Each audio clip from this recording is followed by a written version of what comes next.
8:44 de la mañana está con nosotros Carlos Mendoza, gestor de fondos de Wealthy Asset Management. Bienvenido, Carlos. Muchas gracias. ¿Cómo es la fotografía que veis del mercado? Vaya 2023, vaya inicio. Pues efectivamente, vaya inicio. Ha sido sorprendente al alza al principio y ahora está siendo muy negativo para la parte de bonos. Cuando digo sorprendente al alza es la posición que tenemos y tengo de partida. Desde inicio de años es una posición defensiva, muy conservadora, porque sí que vemos que el mercado tiene muchas más razones para preocuparse que no para lo siguiente. Pero es cierto que la fortaleza de Europa, por ejemplo, a mí me ha sorprendido mucho. No por la teoría que sí que te dice, bueno, tipos más altos benefician a una serie de sectores como el sectorial bancario, los márgenes de intereses son más elevados, sino porque parece que todo se lo está llevando eso. En la parte de renta fija, los cocos bancarios, por ejemplo, que están muy ligados también a ese buen comportamiento, esos buenos resultados, están siendo muy castigados, no por la parte de tipos, sino también por la parte de crédito. La renta fija en general, no solo de gobiernos, también, aunque está siendo castigada, es cierto que tiene ahora mismo unos márgenes spread que para nada están descontando una posible recesión, que en mi modo de entender es lo más probable para los próximos meses, años o cuando el mercado quiera verlo. Pero es que me llama más la atención de tus palabras lo mal de la renta fija que lo bien. No está la percepción del mercado en que la renta fija no le esté yendo bien ahora mismo, ¿no? Sí, a ver, es que ahora mismo lo que ha habido ha sido un movimiento muy volátil. Un inicio de año espectacular de recuperación para la renta fija, pero si vemos los bonos de gobierno, prácticamente todo lo que recuperaron y tiraron en el mes de enero, mitad de febrero, lo han perdido hasta ahora, en la segunda mitad de febrero, prácticamente el mes de febrero.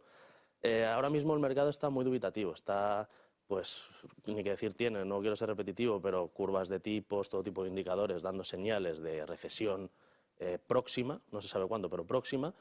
Y sin embargo hay determinadas cosas, la duración, el riesgo de crédito no lo está reflejando, por ejemplo. Vemos ahora mismo cosas muy concretas, por ejemplo, veo bonos corporativos de muy buena calidad que prácticamente no tienen spread, incluso spread negativo con respecto a los bonos del mismo gobierno. Empresas como L'Oréal, que son de muy buena calidad, ligadas al comportamiento de lo que puede hacer un bono francés. El bono francés está mereciendo más la pena y tiene más yield de lo que te está pagando un bono de L'Oréal, mismo plazo, misma estructura, etcétera, etcétera. Entonces, mercado que creo que este tipo de mercados hay que capearlo y hay cosas que me dan señales bastante negativas, como que está un poco distorsionado. Y en este entorno, ¿el petróleo va a volver a ser el rey, junto con el dólar? Pero el petróleo... A ver, mi forma de verlo, soy bastante alcista con respecto al petróleo, materias primas en general, pero con respecto al petróleo en concreto. Ni que decir tiene que la reapertura de China pues, va a dar un impulso a la demanda. Los últimos informes de la Agencia Internacional de la Energía así lo reflejan. Pero vamos a pasar un primer semestre de este año complicado y complejo. La destrucción de la oferta por parte de Estados Unidos no está siendo tan alta y tan brusca como yo esperaba, como los analistas también estábamos esperando. Y eso va a dar que, no vamos a volver a ver un petróleo en mínimos, eso yo creo que está descartado, pero ya para, nunca digas nunca, pero para el futuro próximo. Y sí que vamos a ver un petróleo en rango con unas empresas petroleras, extractoras y refineras que no lo van a hacer tan bien como el año pasado, pero es cierto que no van a tener complicaciones en este periodo. ¿Cuál es la dependencia de Europa de la energía nuclear de Rusia?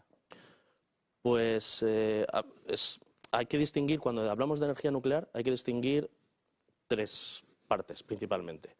El principal suministro de energía nuclear, o el principal uso es la electricidad, son las centrales nucleares. El uso militar y algún de investigación, médico, radiografías y demás es un poco más residual, es en torno al 10%. Dentro de la electricidad hay que distinguir sobre todo el combustible que se utiliza para las centrales nucleares. Se utiliza el uranio, pero no es exactamente uranio, hay que enriquecerlo. Y en esa parte de enriquecimiento de uranio es donde realmente tiene Europa y el resto del mundo dependencia de Rusia. Pensemos que Rusia más o menos enriquece y tiene el monopolio de enriquecimiento de uranio de en torno al 40% de producción mundial, que se corresponde también con el 40% de la producción del consumo en Europa. Pero el restante 60% hay un 10, 15, 20% que son países de la órbita, Uzbekistán, Kazajistán y toda esa serie de países que tienen el monopolio de enriquecimiento no porque tengan en sí el monopolio de producción, sino porque son muy buenos. Rosatom, que es la principal empresa enriquecedora de uranio, es realmente la subsidiaria de Tenex, es pionera a nivel I+D+I de esa capacidad de enriquecimiento a nivel mundial. Aunque quisiera Europa y pudiera, por la inversión en capital que hay que hacer, intentar hacer sombra a esa producción de uranio enriquecido, nos llevaría años y aún así no seríamos igual de eficientes.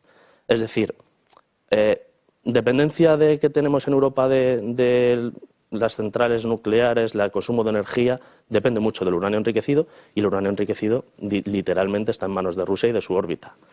El futuro, pues no lo sabemos. Sabemos que durante esta guerra, de las 15.000 o 20.000 sanciones que se han impuesto por parte de Europa y de Estados Unidos, ninguna ha ido ni a Rosatom, ni a Cenes, ni a ninguna de las empresas filiales que enriquecen ese uranio. Básicamente porque sería, literalmente, dispararse en el pie para Europa. Lo que pasa es que ahora ya sí se empieza a hablar de que las sanciones quieren ahí. ¿Qué sentido tiene, estás diciendo que es pegarse un tiro en el pie? ¿Qué significaría para la industria europea, qué significaría para el desarrollo europeo meter sanciones ahora mismo al uranio? Pues la única respuesta lógica que se me ocurre es que Europa y Estados Unidos sí que tengan contabilizados, que yo lo dudo, el número total de inventarios que existe de uranio enriquecido a nivel mundial. Pensemos que la tesis del uranio, después del accidente de Fukushima, estamos arrastrando un déficit estructural de oferta y demanda de en torno a 40 millones de libras. Es una barbaridad. ¿Qué pasa? Ese déficit estructural se ha ido compaginando con una parte de su alimentación, otra parte de los almacenes que tienen en Japón, y una gran parte por unos inventarios que, al ser un mercado tan opaco, se desconocen.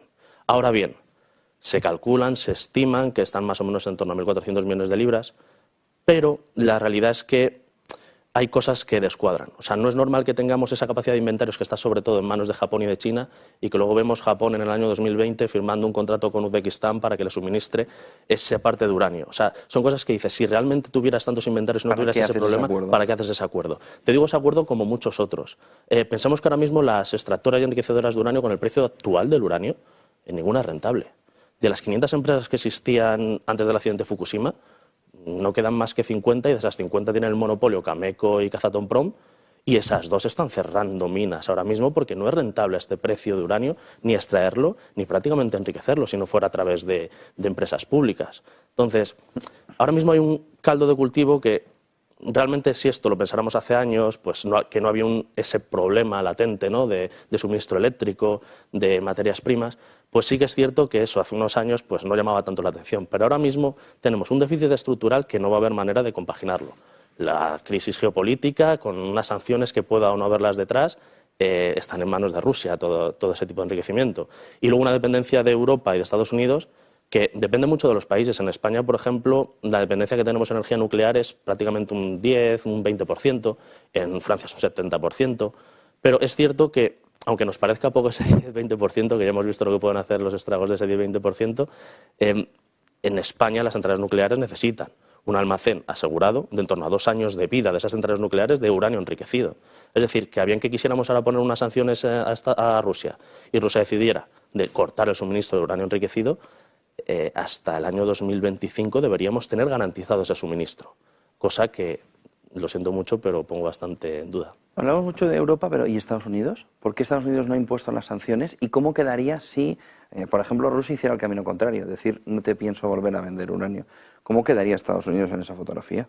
A ver, prácticamente quedaría igual que es Europa en cuanto a la dependencia. Lo único es cierto que Estados Unidos tiene, por así decirlo, son mucho más protectores en ese campo. Hace un par de años sí que salió la 232, que es una ley por la cual solamente las empresas enriquecedoras y constructoras de uranio en Estados Unidos eran las únicas que iban a poder suministrar a las propias centrales nucleares de Estados Unidos. La fotografía un poco Europa-Estados Unidos en cuanto a centrales nucleares y energía nuclear es relativamente similar. En Europa sí que depende mucho de los países, pero en rango general, en torno al 20% de la dependencia energética proviene de centrales nucleares. ¿Qué ocurre? Estados Unidos sí que es cierto que no es que sean más proteccionistas también, sino que son mucho más directos y mucho más tajantes en este aspecto. Pero bueno, vemos que, o sea, yo creo que no creo ni por parte de Rusia que le convenga cortar un suministro a no ser que esté entre la espada y la pared. Pensemos que les está financiando, son pioneros, han apostado por eso desde hace años, y ese enriquecimiento de uranio y esa energía nuclear es lo que les está también financiando, mucho más que la parte de gas y la parte de petróleo.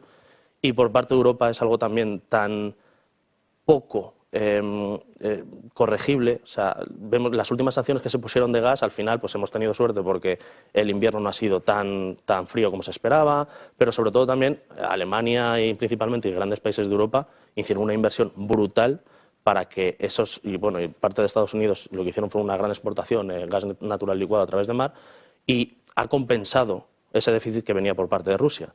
Pero lo que sí es cierto es que en la parte de uranio no es porque no se pudiera hacer esa inversión, es porque no daría tiempo y porque no somos tan eficientes en cuanto a tecnología y I+D para poder satisfacer la demanda que sí que puede satisfacer Rusia.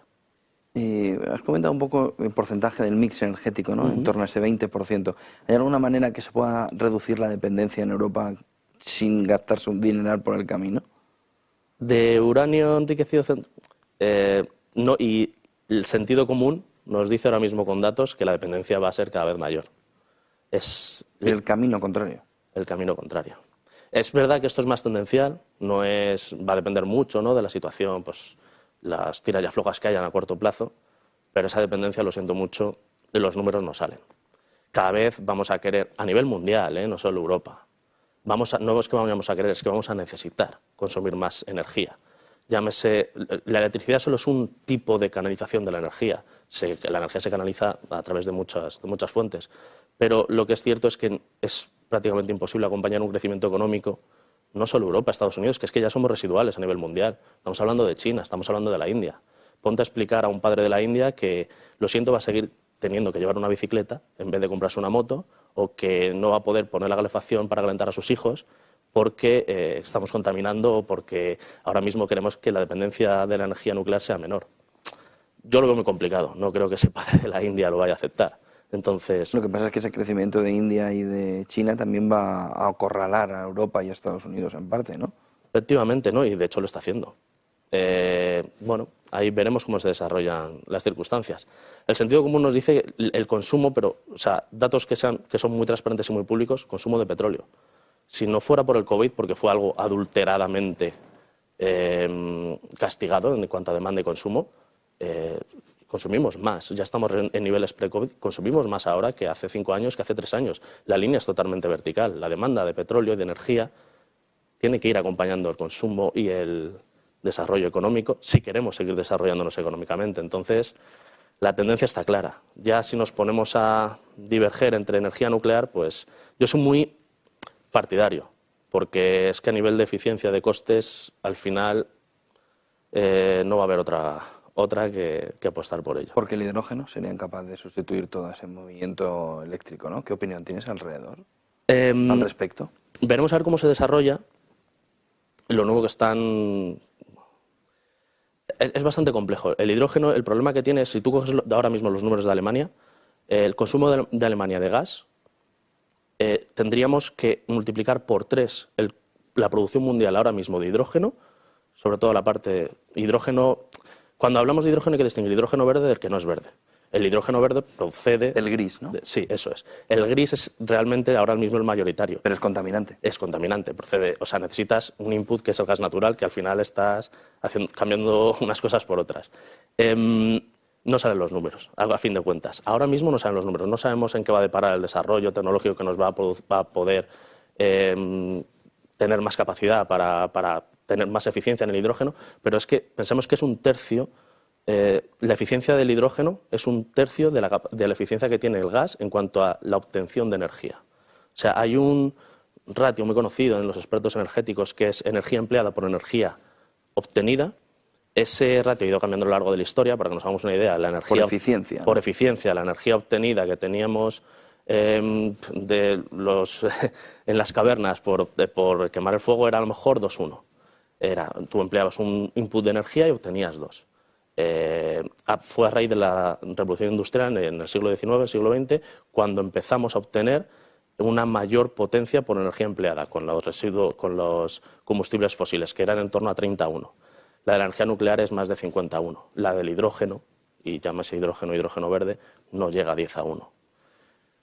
Veremos, pero a día de hoy, y esto lo podemos remontar a mi corta experiencia profesional, lo que he estado viviendo estos últimos 2-3 años, cuando parecía que la dependencia de los combustibles fósiles iba a desaparecer, iba a ser todo energías renovables, y ya hemos visto que no. Vuelta al carbón y Pues efectivamente, pues me hace pensar que lo más sensato y lo más coherente es creer que por lo menos en los próximos 5 o 10 años va a seguir siendo un problema si no lo atajamos. Muchísimas gracias, Carlos Mendoza, gestor de fondos de Wealthy Asset Management, por toda esta fotografía. Muchas gracias a vosotros. Buen día y buen negocio, Carlos. Buen día, muchas gracias. 9 de la mañana, vamos a la apertura del mercado.